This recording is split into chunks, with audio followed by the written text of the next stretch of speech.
من كلمات الشاعر عن مراد. شاعر قال: ما أنا من أهل المصالح وقد عرز الدم حال، من قهر أصحاب الرجال يهتز وذوب الجبال. العقل يرسل بالحروف واليد تكتب للمقال، وأهل الخيانة زيدوا وفوق ظهري بالثقال. وقهر نفسي حملها زاد مثل ما وقر الجمال، وأقول للخاين ترى محال تقهرني محال، وأقول للخاين ترى محال تقهرني محال. في وسط صندوق سركم مكبوس في عمق الرمال، ما بعترف شو بسركم لو ربطوني بالحبال. وانتو تجمع حقكم ضدي وشفته كالخيال، وانتو تجمع حقكم ضدي وشفته كالخيال. في وسط قلبي حقكم أكيد ما بشله مجال، قلبي بينبض بالوفا لأن الوفا طبع الرجال.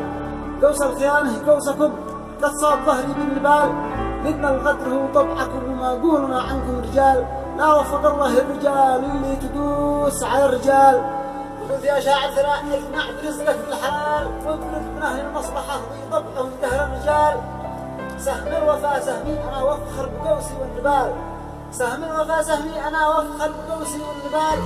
وسهمكم سهم الوباء فيروس يفتك بالرجال. ما برحم الخاين انا لا دق ميدان القتال، ما برحم الخاين انا لا دق ميدان القتال.